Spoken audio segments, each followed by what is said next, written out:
날개, 이상.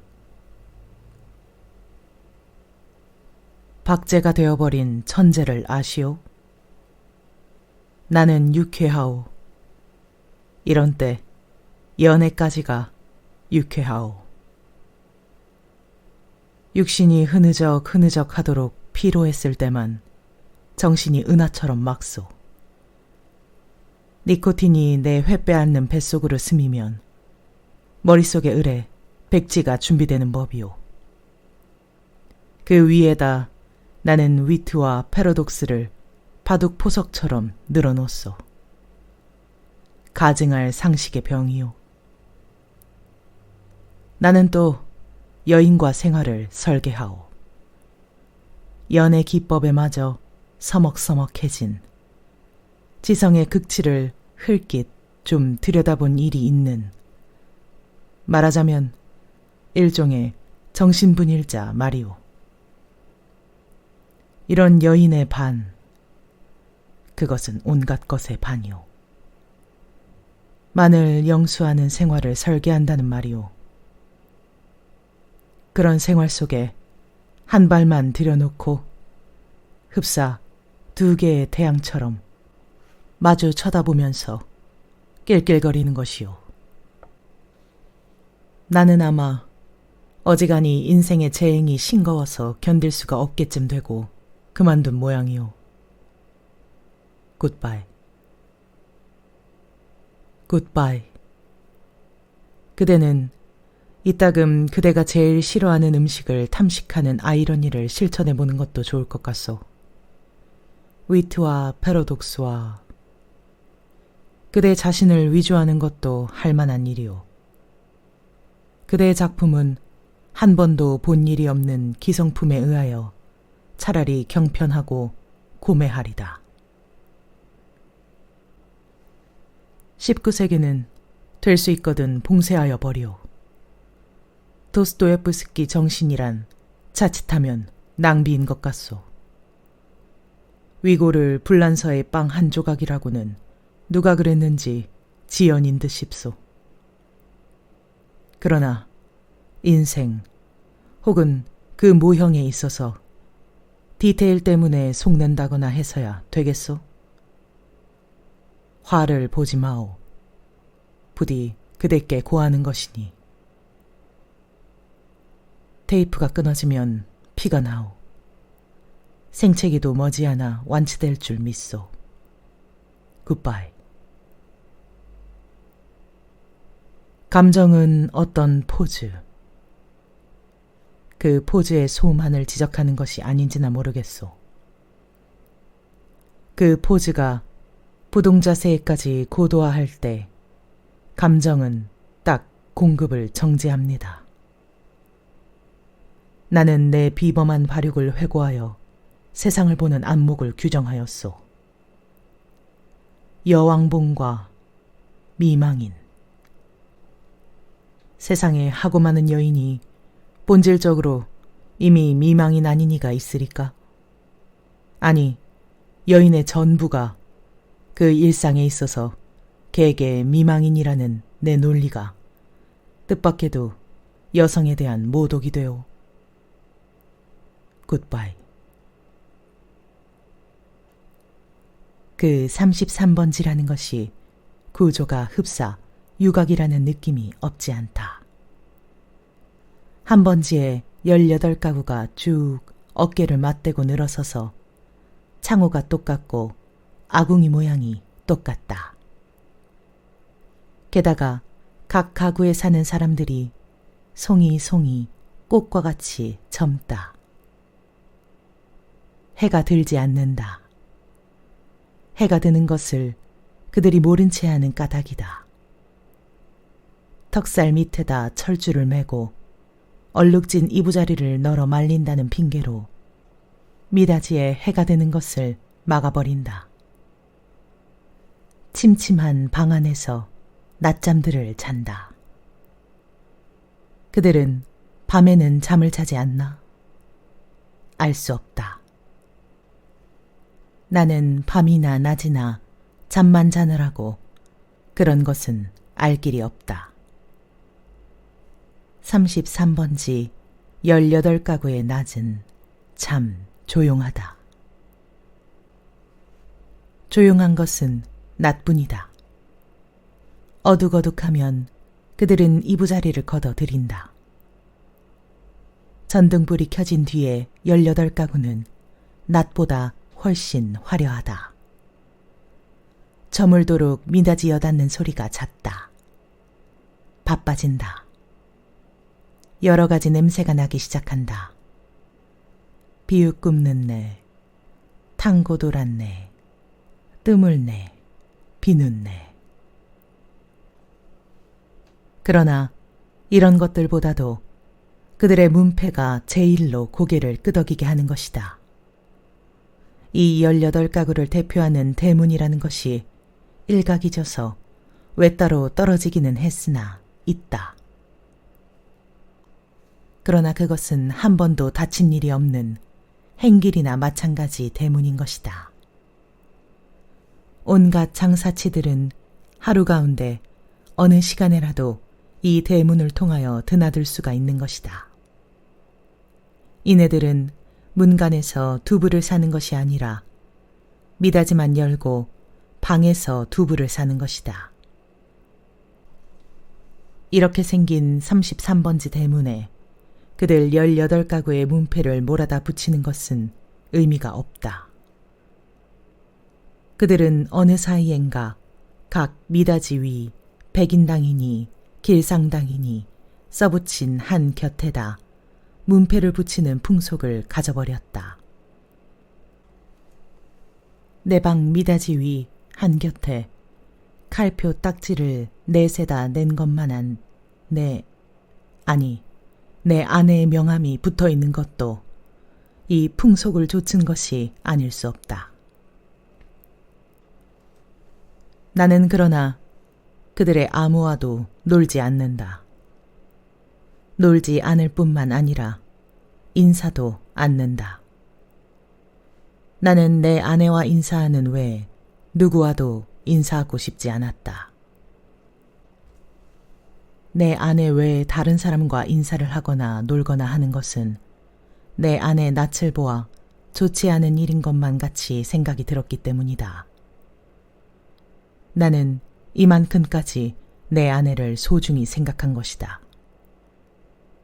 내가 이렇게까지 내 아내를 소중히 생각한 까닭은 이 33번지 18가구 가운데서 내 아내가 내 아내의 명함처럼 제일 작고 제일 아름다운 것을 안 까닭이다.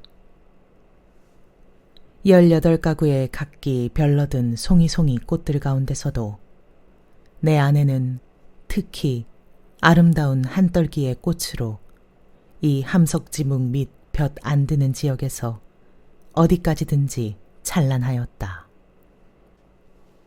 따라서 그런 한떨기 꽃을 지키고, 아니, 그 꽃에 매어 달려 사는 나라는 존재가 도무지 형언할 수 없는 거북살스러운 존재가 아닐 수 없었던 것은 물론이다.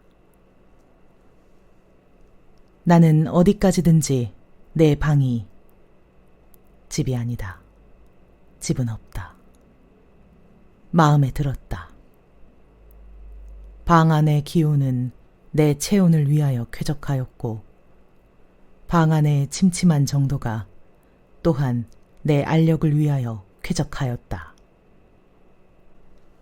나는 내 방 이상의 서늘한 방도 또 따뜻한 방도 희망하지는 않았다. 이 이상으로 밝거나 이 이상으로 아늑한 방을 원하지 않았다.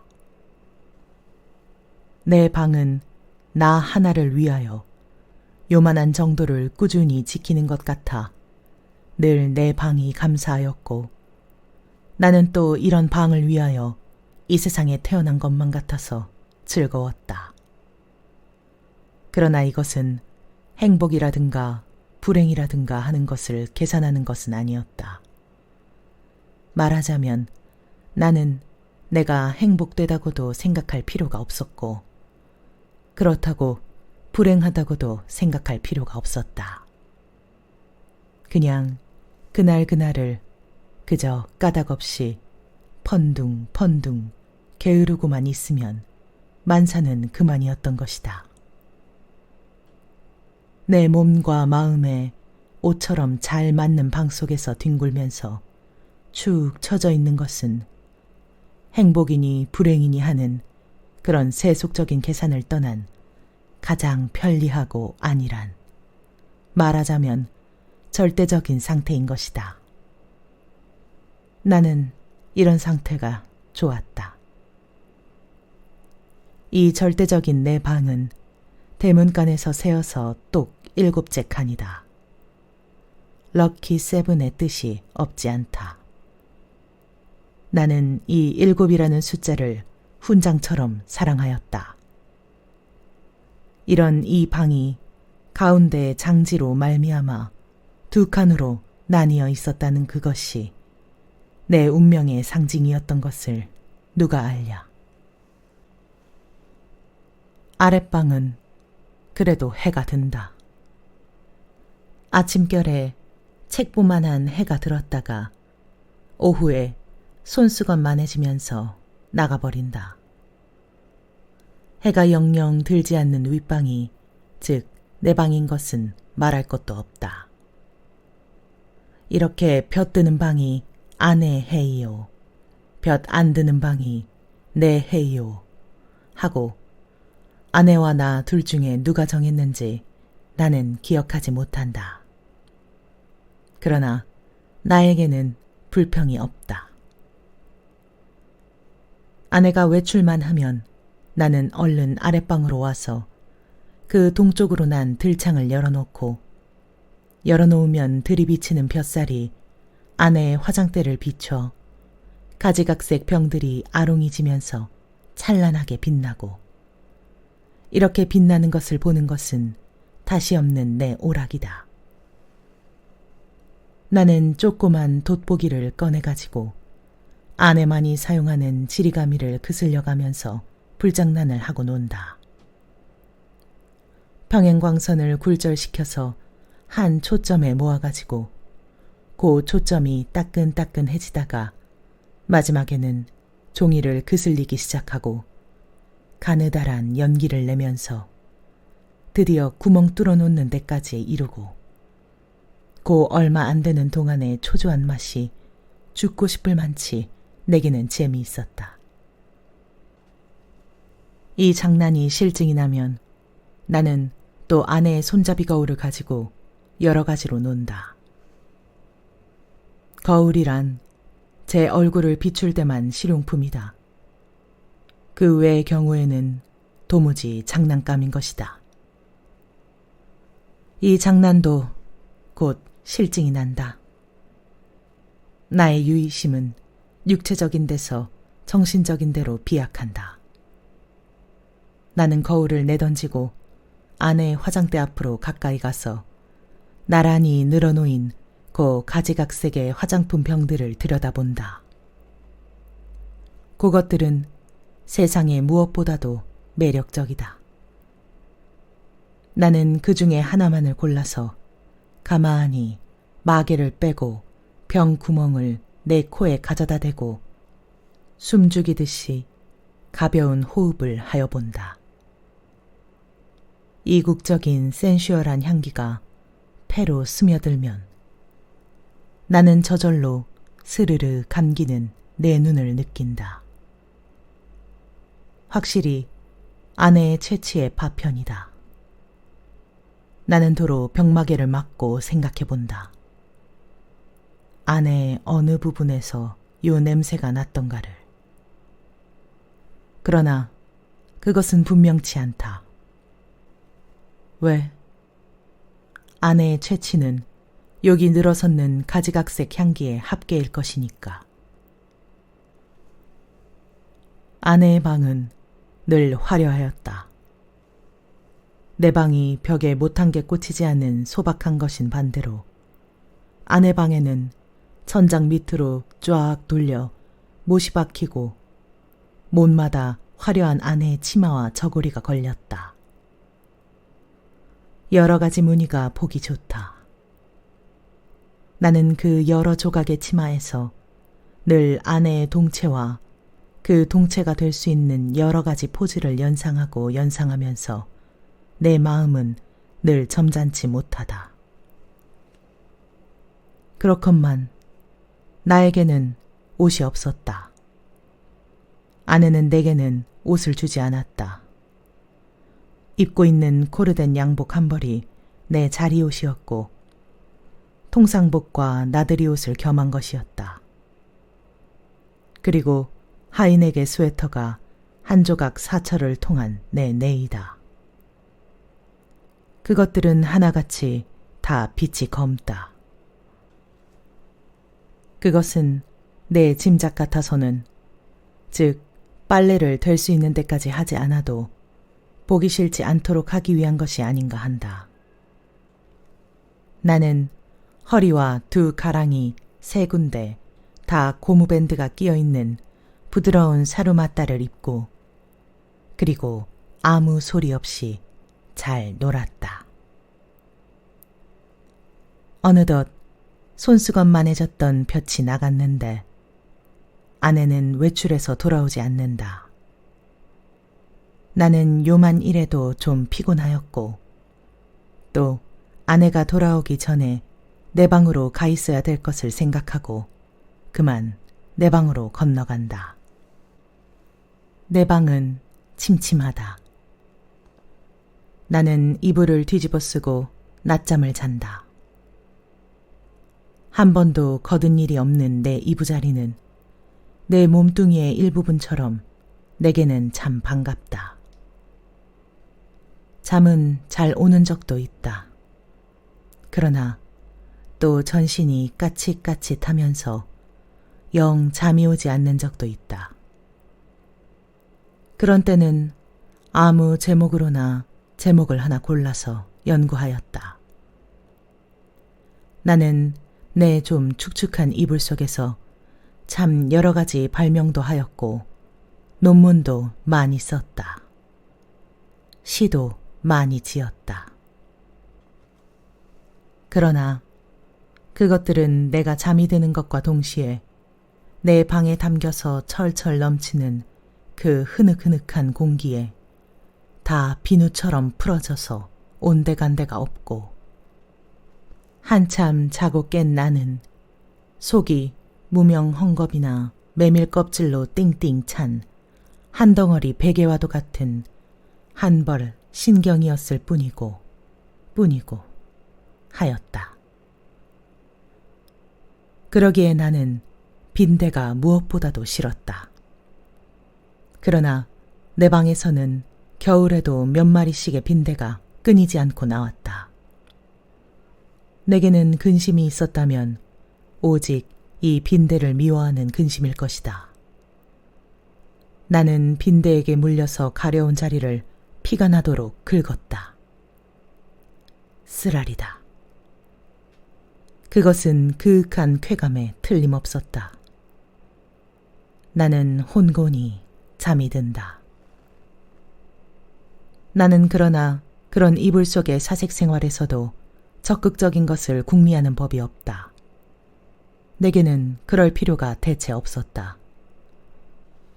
만일 내가 그런 좀 적극적인 것을 궁리해내었을 경우에 나는 반드시 내 아내와 의논하여야 할 것이고 그러면 반드시 나는 아내에게 꾸지람을 들을 것이고 나는 꾸지람이 무서웠다는 이보다도 성가셨다. 내가 제법 한 사람의 사회인의 자격으로 일을 해보는 것도 아내에게 사설 듣는 것도 나는 가장 게으른 동물처럼 게으른 것이 좋았다. 될 수만 있으면 이 무의미한 인간의 탈을 벗어버리고도 싶었다. 나에게는 인간 사회가 스스러웠다. 생활이 스스러웠다. 모두가 서먹서먹할 뿐이었다. 아내는 하루에 2번 세수를 한다. 나는 하루 한 번도 세수를 하지 않는다. 나는 밤중 3시나 4시 해서 변소에 갔다. 달이 밝은 밤에는 한참씩 마당에 우두커니 섰다가 들어오곤 한다. 그러니까 나는 이 18가구의 아무와도 얼굴이 마주치는 일이 거의 없다. 그러면서도 나는 이 18가구의 젊은 여인네 얼굴들을 거반 다 기억하고 있었다. 그들은 하나같이 내 아내만 못하였다. 11시쯤 해서 하는 아내의 첫 번 세수는 좀 간단하다. 그러나 저녁 7시쯤 해서 하는 두 번째 세수는 손이 많이 간다. 아내는 낮에보다도 밤에 더 좋고 깨끗한 옷을 입는다. 그리고 낮에도 외출하고 밤에도 외출하였다. 아내에게 직업이 있었던가? 나는 아내의 직업이 무엇인지 알 수 없다. 만일 아내에게 직업이 없었다면 같이 직업이 없는 나처럼 외출할 필요가 생기지 않을 것인데 아내는 외출한다. 외출할 뿐만 아니라 내객이 많다. 아내에게 내객이 많은 날은 나는 온종일 내 방에서 이불을 쓰고 누워 있어야만 된다. 불장난도 못한다. 화장품 냄새도 못 맡는다. 그런 날은 나는 의식적으로 우울해하였다. 그러면 아내는 나에게 돈을 준다. 50전짜리 은화다. 나는 그것이 좋았다. 그러나 그것을 무엇에 써야 옳을지 몰라서 늘 머리맡에 던져두고 한 것이 어느 결에 모여서 꽤 많아졌다. 어느 날 이것을 본 아내는 금고처럼 생긴 벙어리를 사다 준다. 나는 한 푼씩 그 속에 넣고 열쇠는 아내가 가져갔다. 그 후에도 나는 더러 은화를 그 벙어리에 넣은 것을 기억한다. 그리고 나는 게을렀다. 얼마 후 아내의 머리 쪽에 보지 못하던 눈깔잠이 하나 여드름처럼 돋았던 것은 바로 그 금고형 벙어리의 무게가 가벼워졌다는 증거일까. 그러나 나는 드디어 머리맡에 놓였던 그 벙어리에 손을 대지 않고 말았다. 내 게으름은 그런 것에 내 주의를 환기시키기도 싫었다. 아내에게 내객이 있는 날은 이불 속으로 암만 깊이 들어가도 비 오는 날만큼 잠이 잘 오지는 않았다. 나는 그런 때 아내에게는 왜 늘 돈이 있나, 왜 돈이 많은가를 연구했다. 내객들은 장지 저쪽에 내가 있는 것은 모르나 보다. 내 아내와 나도 좀 하기 어려운 농을 아주 서슴지 않고 쉽게 해 내던지는 것이다. 그러나 내 아내의 내객 가운데 서너 사람의 내객들은 늘 비교적 점잖았다고 볼 수 있는 것이 자정이 좀 지나면 을의 도라들 같다. 그들 가운데는 퍽 교양이 옅은 자도 있는 듯 싶었는데 그런 자는 보통 음식을 사다 먹고 논다. 그래서 보충을 하고 대체로 무사하였다. 나는 위선 내 아내의 직업이 무엇인가를 연구하기에 착수하였으나 좁은 시야와 부족한 지식으로는 이것을 알아내기 힘이 든다. 나는 끝끝내 내 아내의 직업이 무엇인가를 모르고 말려나 보다.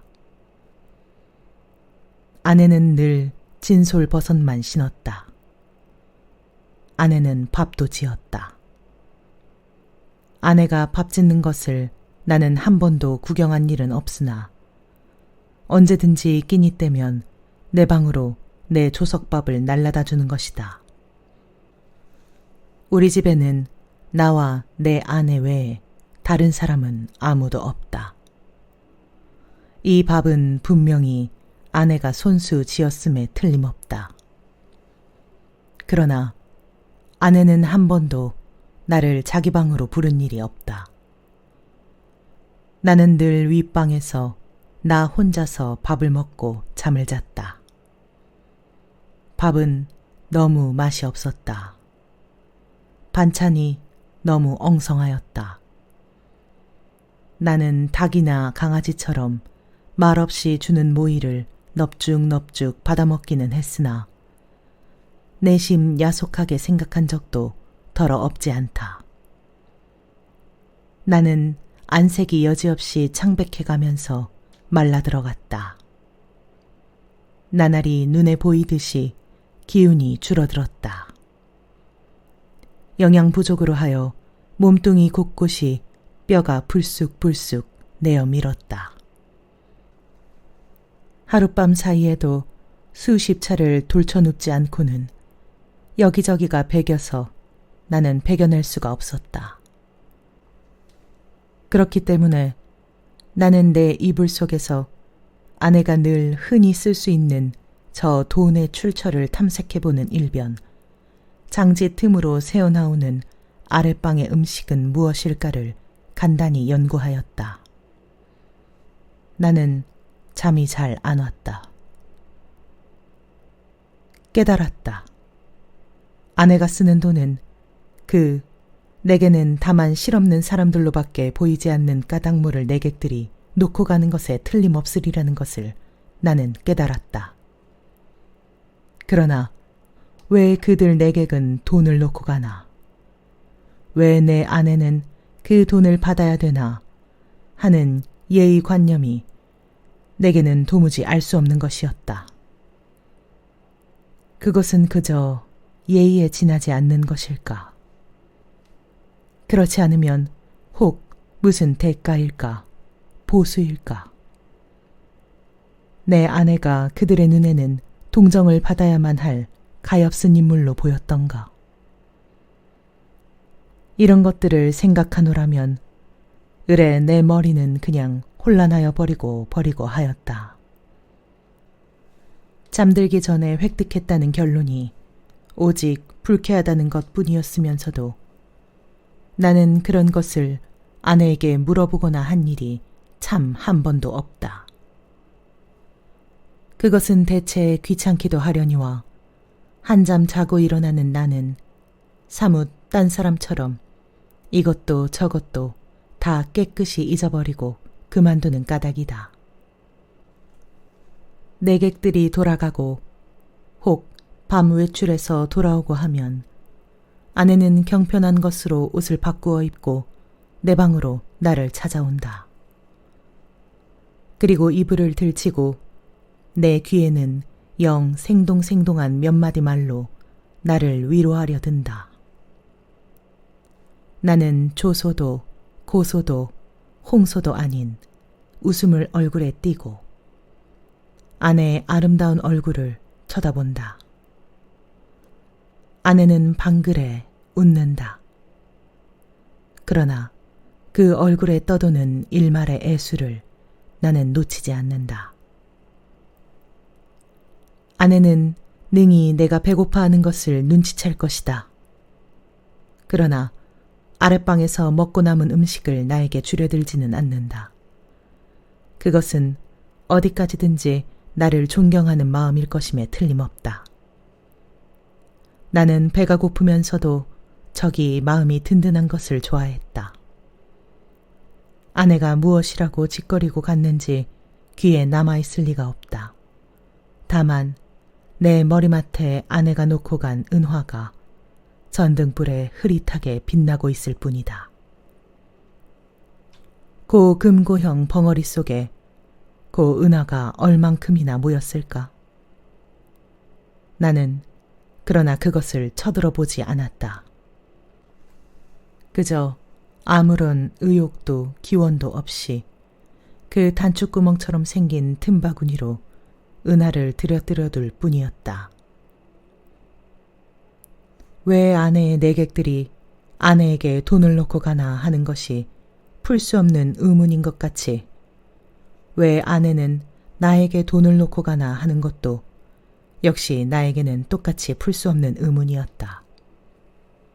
내 비록 아내가 내게 돈을 놓고 가는 것이 싫지 않았다 하더라도 그것은 다만 그것이 내 손가락에 닿는 순간에서부터 고 벙어리 주둥이에서 자취를 감추기까지의 하잘것없는 짧은 촉각이 좋았달 뿐이지 그 이상 아무 기쁨도 없다. 어느 날 나는 고 벙어리를 변소에 갖다 넣어버렸다. 그때 벙어리 속에는 몇 푼이나 되는지는 모르겠으나 고 은하들이 꽤 들어있었다. 나는 내가 지구 위에 살며 내가 이렇게 살고 있는 지구가 질풍신래의 속력으로 광대무변의 공간을 달리고 있다는 것을 생각했을 때 참 허망하였다. 나는 이렇게 부지런한 지구 위에서는 현기증도 날 것 같고 해서 한시 바삐 내려버리고 싶었다. 이불 속에서 이런 생각을 하고 난 뒤에는 나는 고 은하를 고 벙어리에 넣고 하는 것조차가 귀찮아졌다. 나는 아내가 손수 벙어리를 사용하였으면 하고 희망하였다. 벙어리도 돈도 사실에는 아내에게만 필요한 것이지 내게는 애초부터 의미가 전혀 없는 것이었으니까 될 수만 있으면 그 벙어리를 아내는 아내 방으로 가져갔으면 하고 기다렸다. 그러나 아내는 가져가지 않는다. 나는 내가 아내 방으로 가져다 둘까 하고 생각하여 보았으나 그 즈음엔 아내의 내객이 원체 많아서 내가 아내 방에 가볼 기회가 도무지 없었다. 그래서 나는 하는 수 없이 변소에 갖다 집어넣어버리고 만 것이다. 나는 서글픈 마음으로 아내의 꾸지람을 기다렸다. 그러나 아내는 끝내 아무 말도 나에게 묻지도 하지도 않았다. 않았을 뿐 아니라 여전히 돈은 돈대로 내 머리맡에 놓고 가지 않나. 내 머리맡에는 어느덧 은화가 꽤 많이 모였다. 내객이 아내에게 돈을 놓고 가는 것이나 아내가 내게 돈을 놓고 가는 것이나 일종의 쾌감.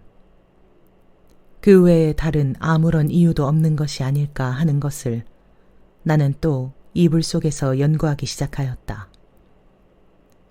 쾌감이라면 어떤 종류의 쾌감일까를 계속하여 연구하였다. 그러나 그것은 이불 속의 연구로는 알 길이 없었다. 쾌감 하고 나는 뜻밖에도 이 문제에 대해서만 흥미를 느꼈다. 아내는 물론 나를 늘 감금하여 두다시피 하여왔다. 내게 불평이 있을 리 없다. 그런 중에도 나는 그 쾌감이라는 것의 유무를 체험하고 싶었다. 나는 아내의 밤 외출 틈을 타서 밖으로 나왔다. 나는 거리에서 잊어버리지 않고 가지고 나온 은화를 지폐로 바꾼다. 5원이나 된다. 그것을 주머니에 넣고 나는 목적을 잃어버리기 위하여 얼마든지 거리를 쏘다녔다. 오래간만에 보는 거리는 거의 경의에 가까울 만치 내 신경을 흥분시키지 않고는 마지 않았다. 나는 금시에 피곤하여 버렸다. 그러나 나는 참았다. 그리고 밤이 이슥하도록 까닭을 잊어버린 채 이 거리 저 거리로 지양 없이 헤매었다. 돈은 물론 한 푼도 쓰지 않았다. 돈을 쓸 아무 엄두도 나서지 않았다. 나는 벌써 돈을 쓰는 기능을 완전히 상실한 것 같았다. 나는 과연 피로를 이 이상 견디기가 어려웠다. 나는 가까스로 내 집을 찾았다. 나는 내 방으로 가려면 아내 방을 통과하지 아니하면 안 될 것을 알고 아내의 내객이 있나 없나를 걱정하면서 미닫이 앞에서 좀 거북살스럽게 기침을 한번 했더니 이것은 참 또 너무 암상스럽게 미닫이가 열리면서 아내의 얼굴과 그 등 뒤에 낯선 남자의 얼굴이 이쪽을 내다보는 것이다. 나는 벼랑간 내어 쏟아지는 불빛에 눈이 부셔서 좀 머뭇머뭇했다. 나는 아내의 눈초리를 못 본 것은 아니다. 그러나 나는 모른 채 하는 수밖에 없었다. 왜? 나는 어쨌든 아내의 방을 통과하지 아니하면 안 되니까. 나는 이불을 뒤집어 썼다. 무엇보다도 다리가 아파서 견딜 수가 없었다. 이불 속에서는 가슴이 울렁거리면서 암만 해도 까무러칠 것만 같았다. 걸을 때는 몰랐더니 숨이 차다. 등에 식은땀이 쭉 내밴다. 나는 외출한 것을 후회하였다. 이런 피로를 잊고 어서 잠이 들었으면 좋았다. 한잠 잘 자고 싶었다. 얼마 동안이나 비스듬히 엎드려 있었더니 차츰차츰 뚝딱거리는 가슴 동기가 가라앉는다. 그만해도 위선 살 것 같았다. 나는 몸을 돌쳐 반드시 천장을 향하여 눕고 쭉 다리를 뻗었다. 그러나 나는 또다시 가슴의 동기를 피할 수 없게 되었다. 아랫방에서 아내와 그 남자의 내 귀에도 들리지 않을 만치 옅은 목소리로 소곤거리는 기척이 장지 틈으로 전하여 왔던 것이다. 청각을 더 예민하게 하기 위하여 나는 눈을 떴다. 그리고 숨을 죽였다. 그러나 그때는 벌써 아내와 남자는 앉았던 자리를 툭툭 털며 일어섰고 일어서면서 옷과 모자 쓰는 기척이 나는 듯하더니 이어 미닫이가 열리고 구두 뒷죽 소리가 나고 그리고 뜰에 내려서는 소리가 쿵 하고 나면서 뒤를 따르는 아내의 고무신 소리가 두어 발자국 찍찍 나고 사뿐사뿐 나나 하는 사이에 두 사람의 발소리가 대문간 쪽으로 사라졌다. 나는 아내의 이런 태도를 본 일이 없다. 아내는 어떤 사람과도 결코 소곤거리는 법이 없다. 나는 윗방에서 이불을 쓰고 누웠는 동안에도 혹 술이 취해서 혀가 잘 돌아가지 않는 내객들의 담화는 덜어 놓치는 수가 있어도 아내의 높지도 얕지도 않은 말소리는 일찍이 한마디도 놓쳐본 일이 없다. 덜어 내 귀에 거슬리는 소리가 있어도 나는 그것이 태어난 목소리로 내 귀에 들렸다는 이유로 충분히 안심이 되었다. 그렇던 아내의 이런 태도는 필시 그 속에 여간하지 않은 사정이 있는 듯이 생각이 되고 내 마음은 좀 서운했으나 그러나 그보다도 나는 좀 너무 피곤해서 오늘만은 이불 속에서 아무것도 영구치 않기로 굳게 결심하고 잠을 기다렸다. 잠은 좀처럼 오지 않았다. 대문간에 나간 아내도 좀처럼 들어오지 않았다. 그러는 동안에 흐지부지 나는 잠이 들어버렸다. 꿈이 얼숭덜숭 종을 잡을 수 없는 거리의 풍경을 여전히 헤맸다. 나는 몹시 흔들렸다. 내객을 보내고 들어온 아내가 잠든 나를 잡아 흔드는 것이다. 나는 눈을 번쩍 뜨고 아내의 얼굴을 쳐다보았다. 아내의 얼굴에는 웃음이 없다.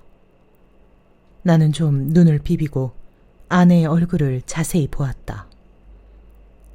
노기가 눈초리에 떠서 얇은 입술이 바르르 떨린다. 좀처럼 이 노기가 풀리기는 어려울 것 같았다. 나는 그대로 눈을 감아버렸다. 벼락이 내리기를 기다린 것이다. 그러나 새근 하고 숨소리가 나면서 푸시시 아내의 치맛자락 소리가 나고 장지가 여닫히며 아내는 아내 방으로 돌아갔다. 나는 다시 몸을 돌쳐 이불을 뒤집어 쓰고는 개구리처럼 엎드리고 엎드려서 배가 고픈 가운데에도 오늘 밤의 외출을 또 한 번 후회하였다. 나는 이불 속에서 아내에게 사죄하였다. 그것은 내 오해라고. 나는 사실 밤이 퍽이나 이슥한 줄만 알았던 것이다.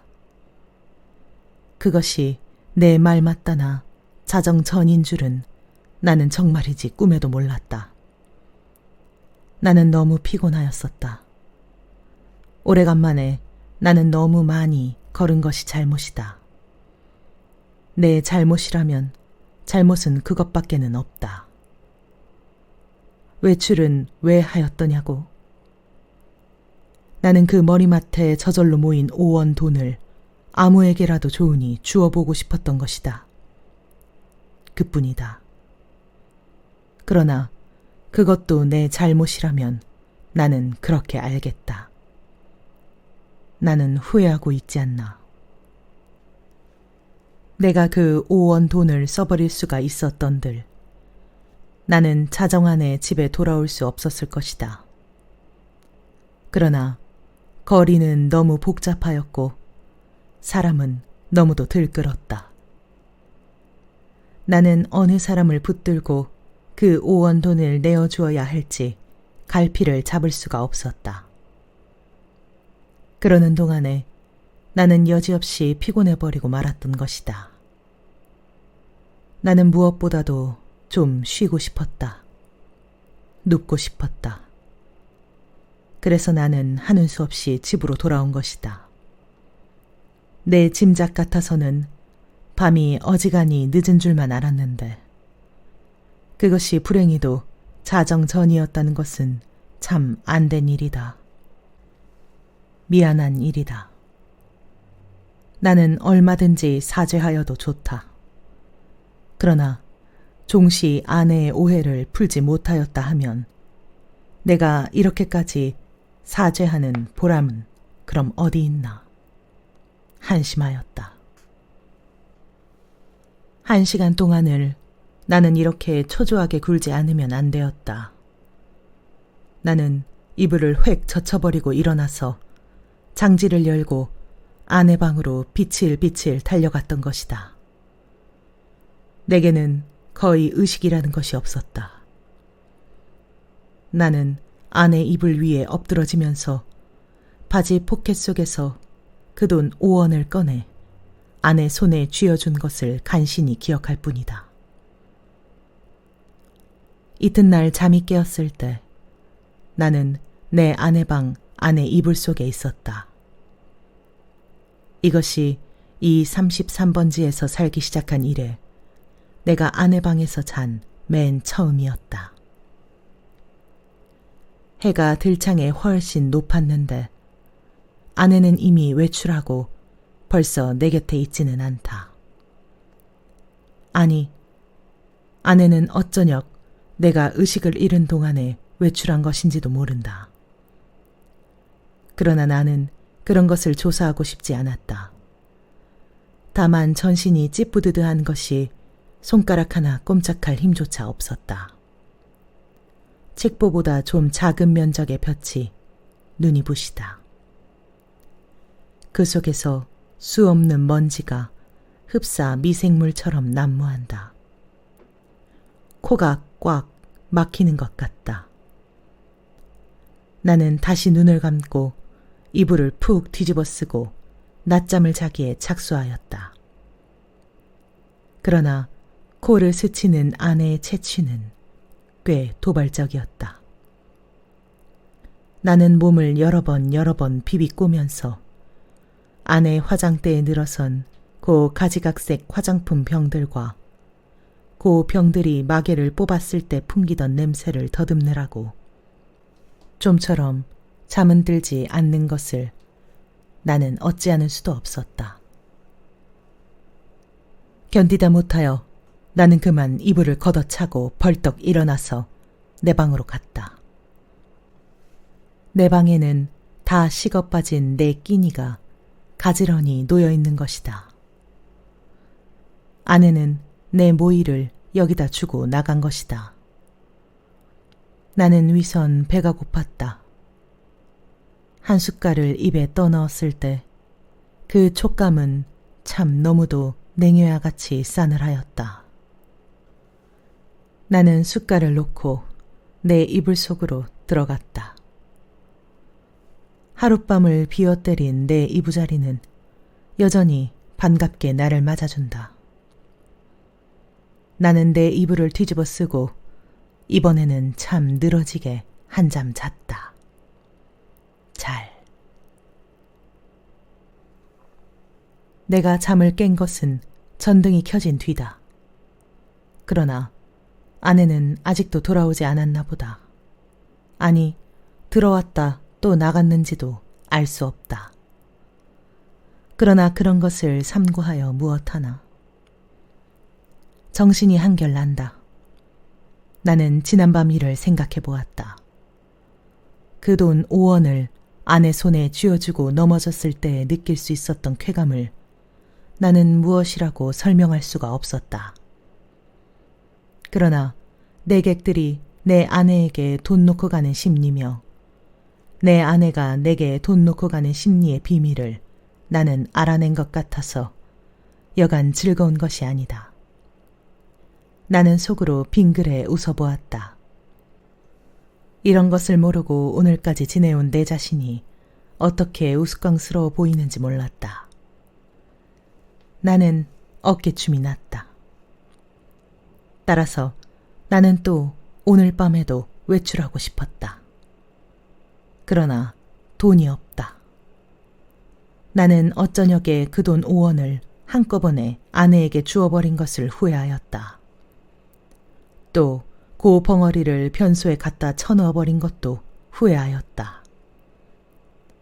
나는 실없이 실망하면서 습관처럼 그 돈 5원이 들어있던 내 바지 포켓에 손을 넣어 한번 휘둘러 보았다. 뜻밖에도 내 손에 쥐어주는 것이 있었다. 2원밖에 없다. 그러나 많아야 맛은 아니다.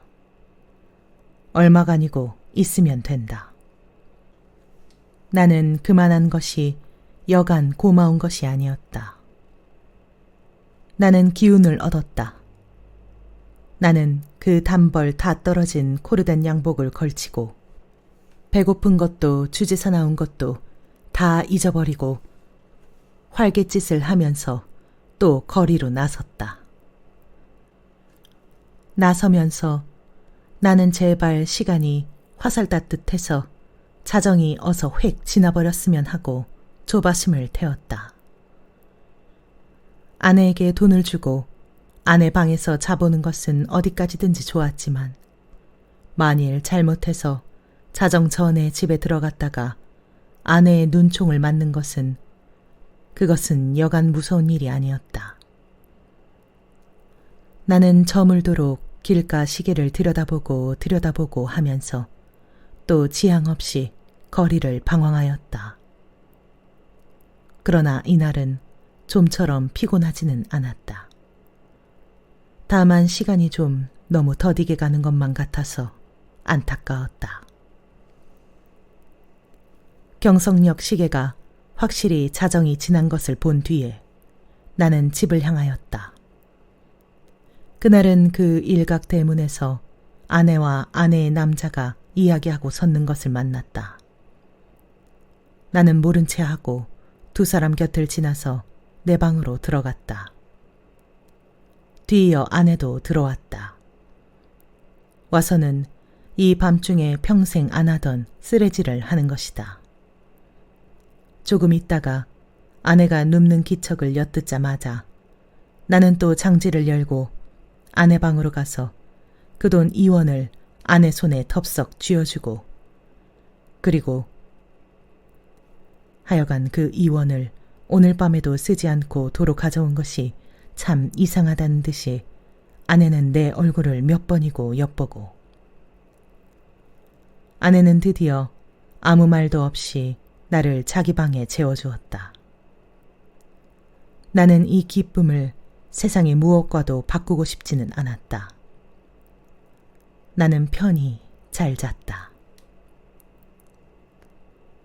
이튿날도 내가 잠이 깨었을 때는 아내는 보이지 않았다. 나는 또 내 방으로 가서 피곤한 몸이 낮잠을 잤다. 내가 아내에게 흔들려 깨었을 때는 역시 불이 들어온 뒤였다. 아내는 자기 방으로 나를 오라는 것이다. 이런 일은 또 처음이다. 아내는 끊임없이 얼굴에 미소를 띠고 내 팔을 이끄는 것이다. 나는 이런 아내의 태도 이면에 앵간치 않은 음모가 숨어 있지는 않은가 하고 저기 불안을 느끼지 않을 수 없었다. 나는 아내 하자는 대로 아내 방으로 끌려갔다. 아내 방에는 저녁 밥상이 조촐하게 차려져 있는 것이다. 생각하여 보면 나는 이틀을 굶었다. 나는 지금 배고픈 것까지도 긴가민가 잊어버리고 얼음얼음 하던 차다. 나는 생각하였다. 이 최후의 만찬을 먹고 나자마자 벼락이 내려도 나는 차라리 후회하지 않을 것을. 사실 나는 인간 세상이 너무나 심심해서 못 견디겠던 차다. 모든 일이 성가시고 귀찮았으나 그러나 불의의 재난이라는 것은 즐겁다. 나는 마음을 턱 놓고 조용히 아내와 마주 이 해괴한 저녁밥을 먹었다. 우리 부부는 이야기하는 법이 없었다. 밥을 먹은 뒤에도 나는 말이 없이 그냥 부스스 일어나서 내 방으로 건너가 버렸다. 아내는 나를 붙잡지 않았다. 나는 벽에 기대어 앉아서 담배를 한 대 피워 물고 그리고 벼락이 떨어질 테거든 어서 떨어져라 하고 기다렸다. 5분, 10분. 그러나 벼락은 내리지 않았다. 긴장이 차츰 늘어지기 시작한다. 나는 어느덧 오늘 밤에도 외출할 것을 생각하고 있었다. 돈이 있었으면 하고 생각하고 있었다. 그러나 돈은 확실히 없다. 오늘은 외출하여도 나중에 올 무슨 기쁨이 있나.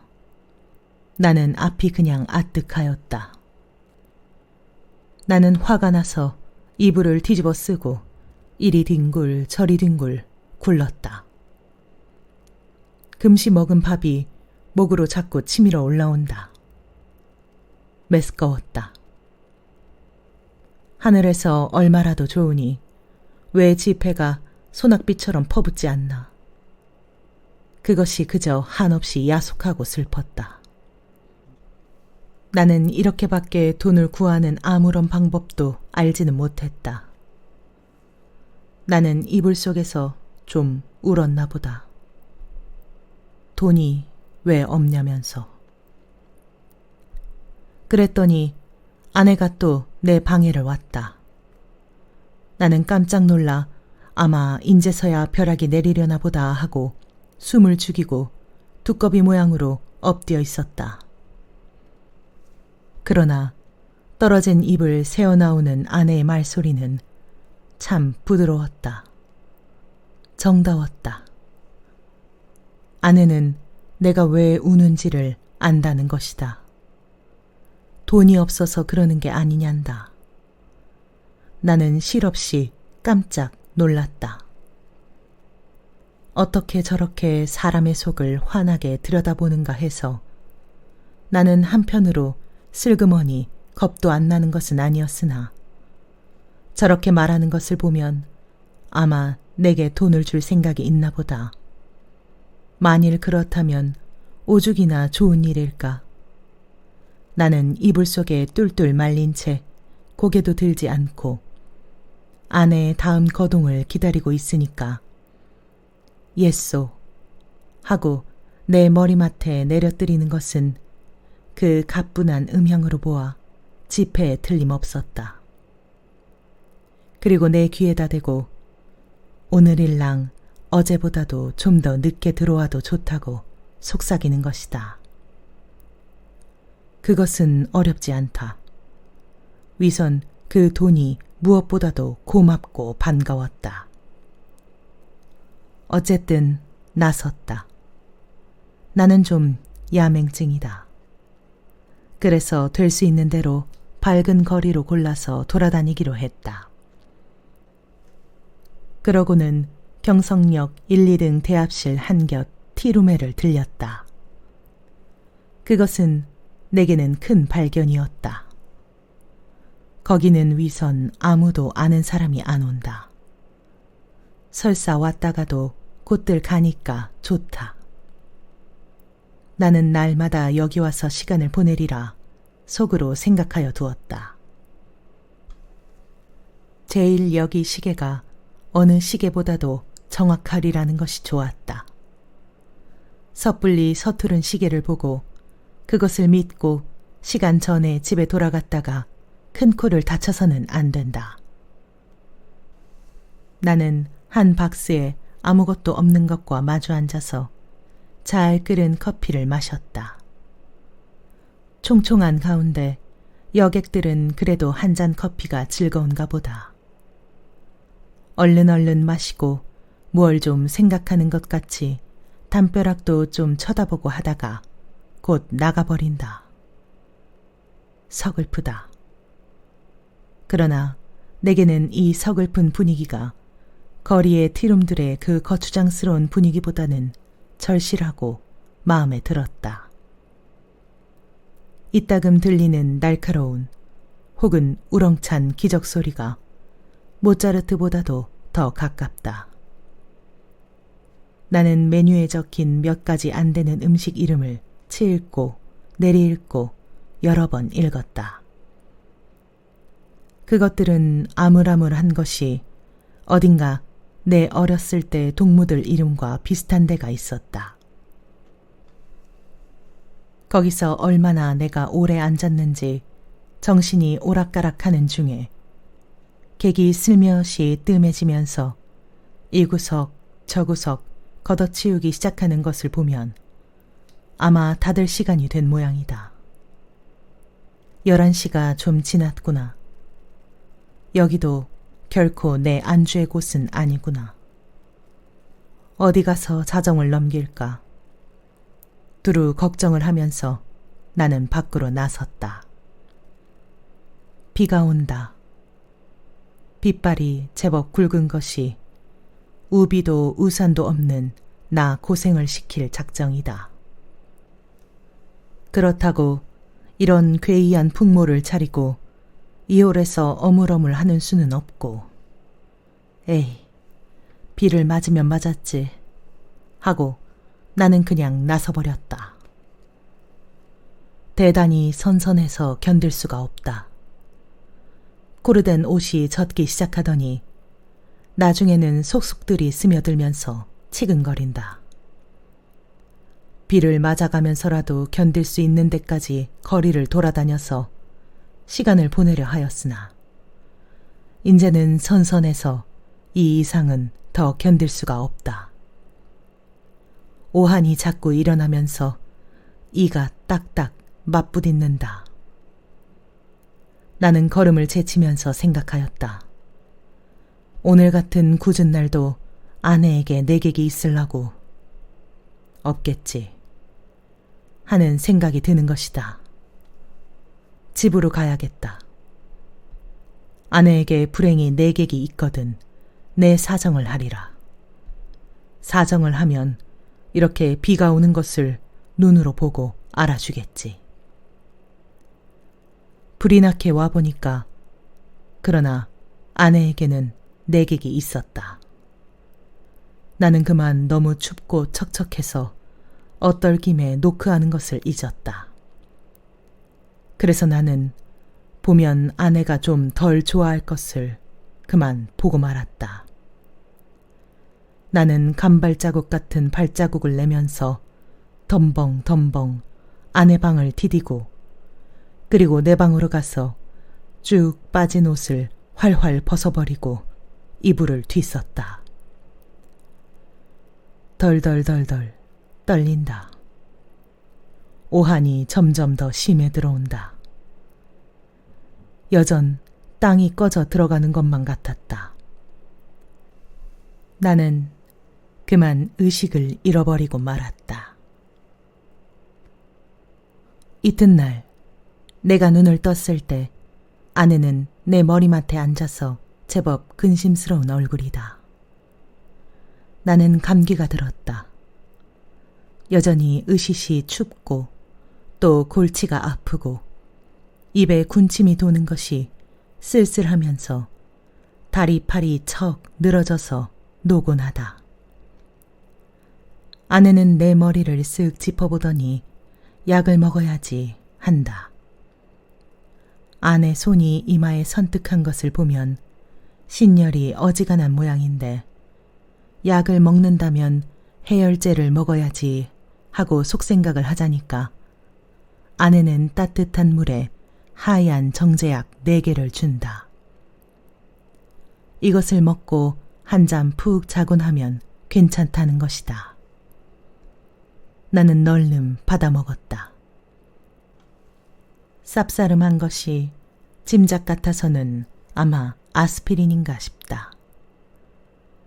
나는 다시 이불을 쓰고 단번에 그냥 죽은 것처럼 잠이 들어버렸다. 나는 콧물을 훌쩍훌쩍 하면서 여러 날을 앓았다. 앓는 동안에 끊이지 않고 그 정제약을 먹었다. 그러는 동안에 감기도 나았다. 그러나 입맛은 여전히 소태처럼 썼다. 나는 차츰 또 외출하고 싶은 생각이 났다. 그러나 아내는 나더러 외출하지 말라고 이르는 것이다. 이 약을 날마다 먹고 그리고 가만히 누워있으라는 것이다.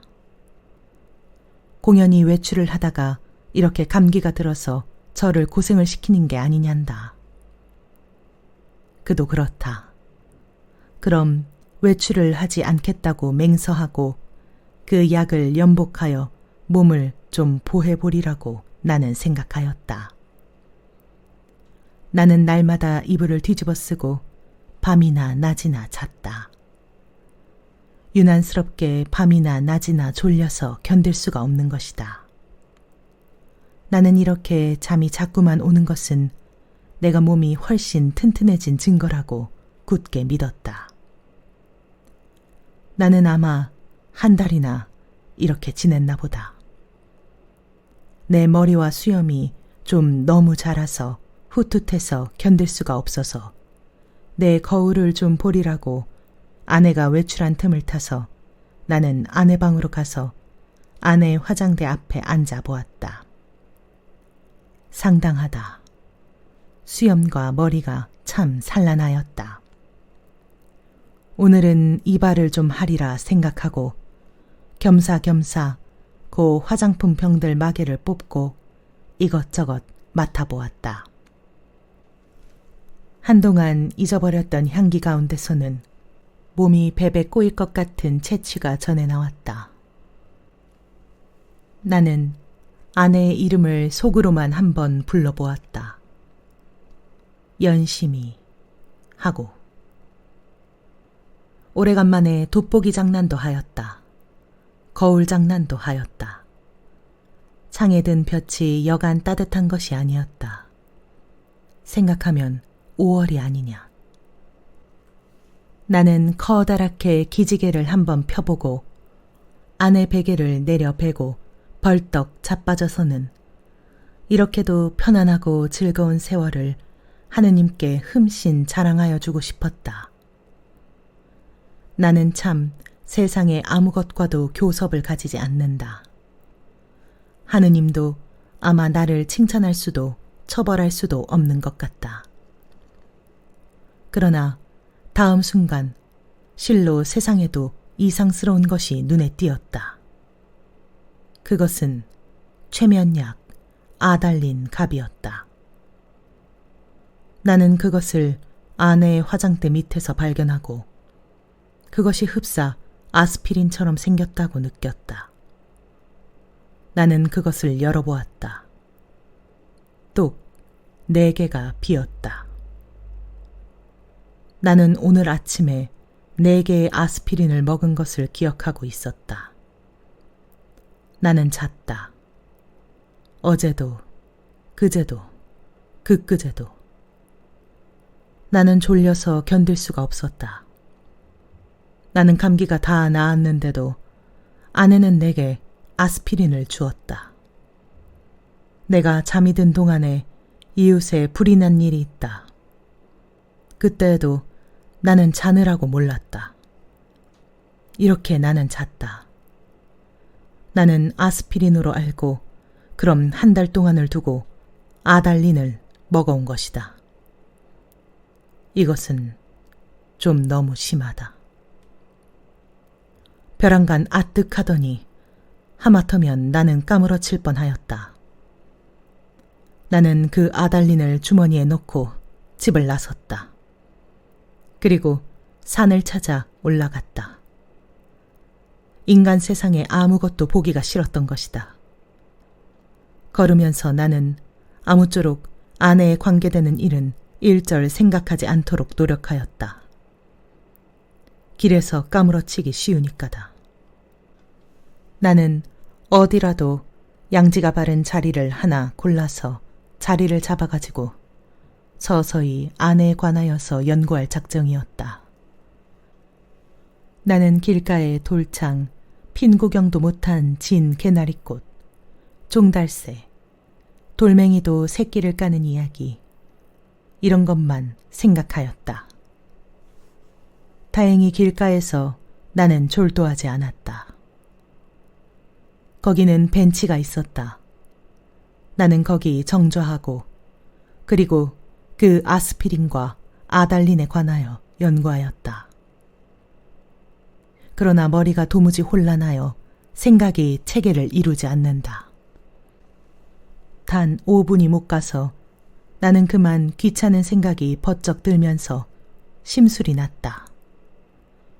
나는 주머니에서 가지고 온 아달린을 꺼내 남은 6개를 한꺼번에 질겅질겅 씹어 먹어버렸다. 맛이 익살맞다. 그러고 나서 나는 그 벤치 위에 가로 기다랗게 누웠다. 무슨 생각으로 내가 그따위 짓을 했나? 알 수가 없다. 그저 그러고 싶었다. 나는 개서 그냥 잠이 들었다. 잠결에도 바위 틈을 흐르는 물소리가 졸졸 하고 귀에 언제까지나 아렴풋이 들려왔다. 내가 잠을 깨었을 때는 날이 환히 밝은 뒤다. 나는 거기서 일주야를 잔 것이다. 풍경이 그냥 노랗게 보인다. 그 속에서도 나는 번개처럼 아스피린과 아달린이 생각났다. 아스피린, 아달린, 아스피린, 아달린, 막스, 말사스, 마도로스, 아스피린, 아달린. 아내는 1달 동안 아달린을 아스피린이라고 속이고 내게 먹였다. 그것은 아내 방에서 이 아달린 갑이 발견된 것으로 미루어 증거가 너무나 확실하다. 무슨 목적으로 아내는 나를 밤이나 낮이나 재웠어야 됐나? 나를 밤이나 낮이나 재워놓고 그리고 아내는 내가 자는 동안에 무슨 짓을 했나? 나를 조금씩 조금씩 죽이려던 것일까? 그러나 또 생각하여 보면 내가 한 달을 두고 먹어온 것은 아스피린이었는지도 모른다. 아내는 무슨 근심되는 일이 있어서 밤 되면 잠 잘 오지 않아서 정작 아내가 아달린을 사용한 것이나 아닌지. 그렇다면 나는 참 미안하다. 나는 아내에게 이렇게 큰 의혹을 가졌었다는 것이 참 안 됐다. 나는 그래서 불이 나게 거기서 내려왔다. 아랫도리가 회회 내어져이면서 어찔어찔한 것을 나는 겨우 집을 향하여 걸었다. 8시 가까이였다. 나는 내 잘못된 생각을 죄다 일러 바치고 아내에게 사죄하려는 것이다. 나는 너무 급해서 그만 또 말을 잊어버렸다. 그랬더니 이건 참 너무 큰일 났다. 나는 내 눈으로는 절대로 보아서 안 될 것을 그만 딱 보아버리고 만 것이다. 나는 얼떨결에 그만 냉큼 미닫이를 닫고 그리고 현기증이 나는 것을 진정시키느라고 잠깐 고개를 숙이고 눈을 감고 기둥을 짚고 섰자니까 1초 여유도 없이 획 미닫이가 다시 열리더니 매무새를 풀어헤친 아내가 불쑥 내밀면서 내 멱살을 잡는 것이다. 나는 그만 어지러워서 개가 그냥 나둥그러졌다. 그랬더니 아내는 넘어진 내 위에 덮치면서 내 살을 함부로 물어뜯는 것이다. 아파 죽겠다. 나는 사실 반항할 의사도 힘도 없어서 그냥 넙죽 엎드려 있으면서 어떻게 되나 보고 있자니까 뒤이어 남자가 나오는 것 같더니 아내를 한아름에 덥석 안아가지고 방으로 들어가는 것이다. 아내는 아무 말 없이 다소곳이 그렇게 안겨 들어가는 것이 내 눈에 여간 미운 것이 아니다. 밉다. 아내는 너 밤새워 가면서 도적질하러 다니느냐, 계집질하러 다니느냐고 발악이다. 이것은 참 너무 억울하다. 나는 어안이 벙벙하여 도무지 입이 떨어지지를 않았다. 너는 그야말로 나를 살해하려던 것이 아니냐고 소리를 한번 꽥 질러보고도 싶었으나 그런 긴가민가한 소리를 섣불리 입 밖에 내었다가는 무슨 화를 볼는지 알 수 있나. 차라리 억울하지만 잠자코 있는 것이 위선 상책인 듯싶이 생각이 들길래 나는 이것은 또 무슨 생각으로 그랬는지 모르지만 툭툭 털고 일어나서 내 바지 포켓 속에 남은 돈 몇 원 몇십 전을 가만히 꺼내서는 몰래 미닫이를 열고 살며시 문지방 밑에다 놓고 나서는 그냥 줄다름박질을 쳐서 나와버렸다. 여러 번 자동차에 치일 뻔하면서 나는 그대로 경성역을 찾아갔다. 빈자리와 마주 앉아서 이 쓰디쓴 입맛을 거두기 위하여 무엇으로나 입가심을 하고 싶었다. 커피. 좋다. 그러나 경성역 홀에 한 걸음을 들여놓았을 때 나는 내 주머니에는 돈이 한 푼도 없는 것을, 그것을 깜빡 잊었던 것을 깨달았다. 또 아뜩하였다. 나는 어디선가 그저 맥없이 머뭇머뭇하면서 어쩔 줄을 모를 뿐이었다. 얼빠진 사람처럼 그저 이리 갔다 저리 갔다 하면서 나는 어디로 드립다 쏘다녔는지 하나도 모른다. 다만 몇 시간 후에 내가 미츠꽃이 옥상에 있는 것을 깨달았을 때는 거의 대낮이었다. 나는 거기 아무데나 주저앉아서 내 자라온 26해를 회고하여 보았다. 몽롱한 기억 속에서는 이렇다는 아무 제목도 불거져 나오지 않았다.